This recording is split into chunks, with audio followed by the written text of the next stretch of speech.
warahmatullahi wabarakatuh. Hai anak-anak hebat di rumah. Apa kabar kalian? Semoga kita semua dalam keadaan sehat walafiat dan tetap semangat dalam belajar. Bersama Ibu Dian, kita akan belajar tema 1, selamatkan makhluk hidup. Subtema 2, hewan sahabatku, pembelajaran 1. Dengan tujuan pembelajaran menjelaskan perkembangbiakan hewan secara generatif, mengklasifikasikan hewan berdasarkan cara perkembangbiakannya secara ovipar, vivipar, dan ovovivipar melalui diagram Venn. Menyebutkan kehidupan ekonomi negara ASEAN terkait kondisi geografisnya dengan benar.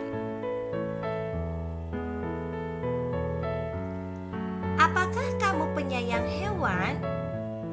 Apa saja manfaat yang diperoleh manusia dari hewan? Bagaimana cara hewan berkembang biak? Ayo kita pelajari. Negara-negara di Asia Tenggara memiliki banyak jenis hewan. Beberapa di antaranya ada yang dijadikan sebagai makanan, simbol negara, atau dijadikan binatang peliharaan. Gajah putih dianggap suci oleh beberapa negara di Asia Tenggara, seperti Myanmar, Kamboja,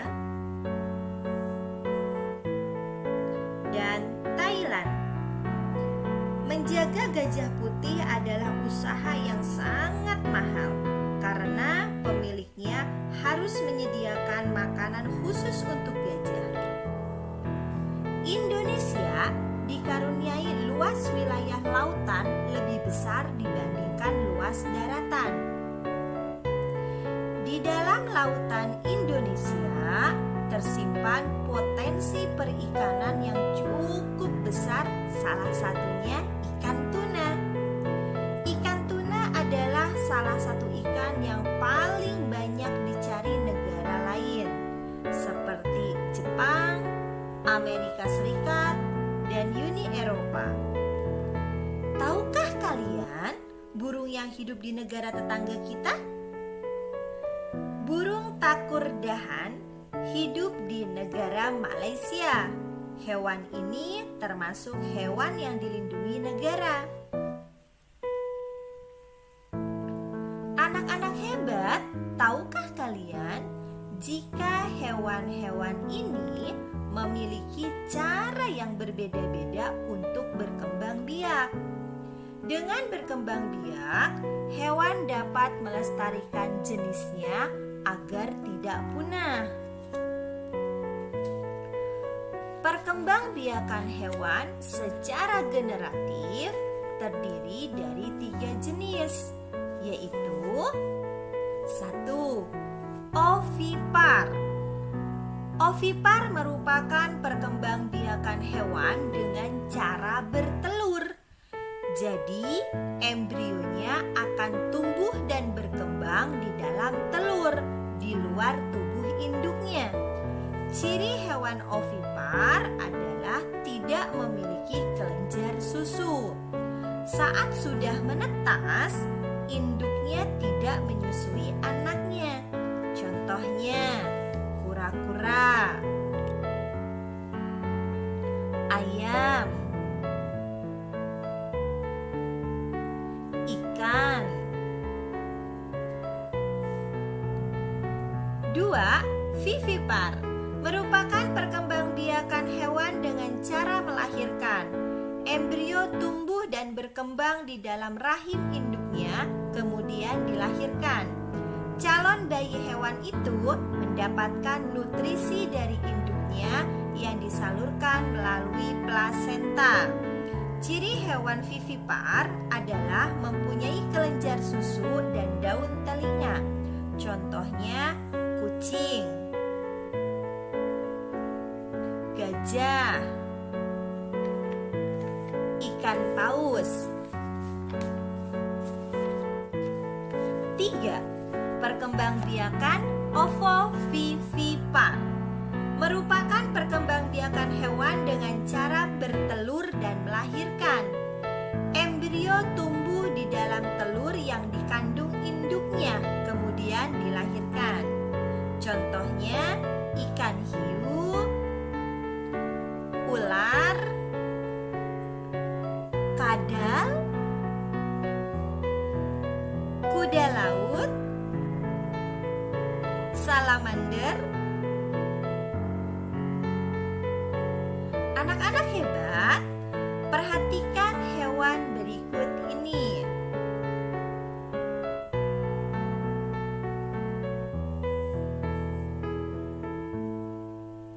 Kemudian, kelompokkan hewan-hewan ini berdasarkan cara perkembangbiakannya ke dalam diagram Venn seperti yang kalian lihat di layar. Kerjakan di buku tulis kalian ya.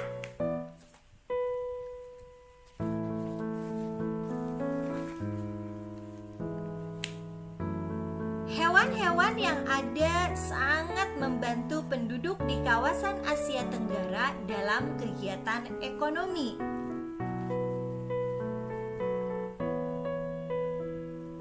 Kondisi geografis di Asia Tenggara membantu penduduknya memanfaatkan hewan dalam kehidupan sehari-hari. Ikan banyak dijual dan dikonsumsi. Hewan ternak banyak yang dijual di dalam negeri, bahkan sampai ada yang mengekspornya. Brunei Darussalam terkenal dengan kekuatan sumber daya alam berupa minyak bumi dan gas alam. Brunei menjadi negara di Asia Tenggara yang memiliki pendapatan per kapita tertinggi karena gas alamnya. Filipina adalah sebuah negara kepulauan yang mata pencaharian sebagian besar penduduknya adalah di bidang pertanian. Beberapa produk unggulan hasil pertaniannya diekspor ke berbagai negara seperti nanas, padi, kelapa, dan gula.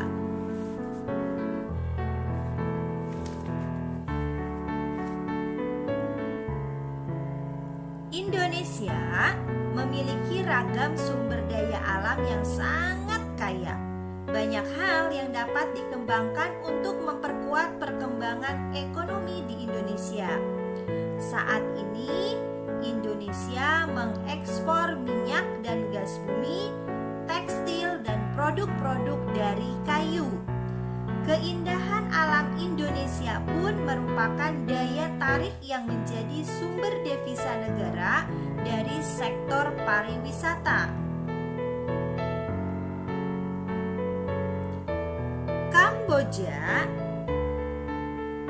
Di Kamboja mengalir Sungai Mekong. Di daerah sekitar Sungai Mekong merupakan daerah yang subur.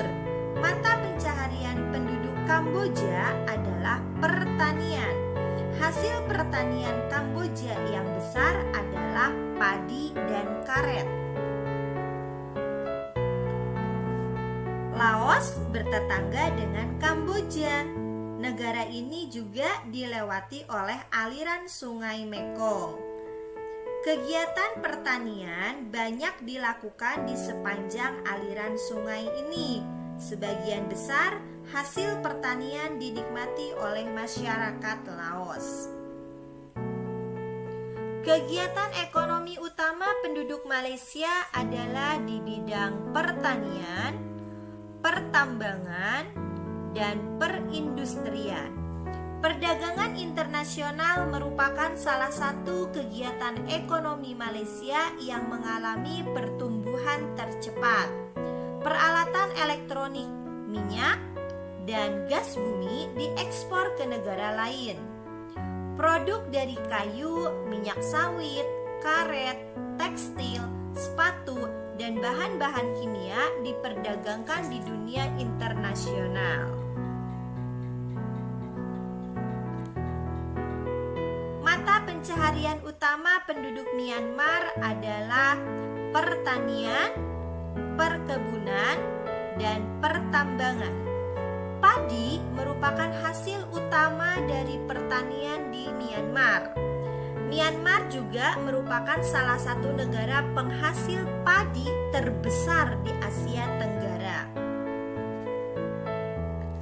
Singapura merupakan negara paling maju di kawasan ASEAN. Letak Singapura sangat strategis. Saat ini, Singapura menjadi negara transit teramai di Asia. Thailand sering disebut sebagai lumbung padi di Asia Tenggara. Padi memang merupakan hasil pertanian terbesar di negara ini. Selain itu, perkebunan, kehutanan, pertambangan, dan industri juga merupakan kegiatan ekonomi penduduk Thailand. Saat ini, penghasilan utama Thailand adalah sektor pariwisata. Keunikan bangunan budaya di Thailand menjadi daya tarik tersendiri bagi para wisatawan mancanegara.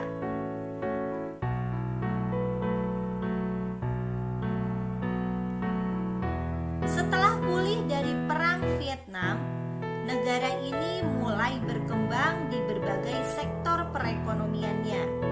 Pariwisata dan turisme mendukung perkembangan ekonomi. Bidang pendukung lainnya seperti usaha jasa di bidang perhotelan, restoran, serta transportasi juga turut berkembang pesat. Demikian pembelajaran hari ini. Terima kasih. Semoga bermanfaat dan sampai jumpa di video pembelajaran berikutnya. Wassalamualaikum warahmatullahi wabarakatuh.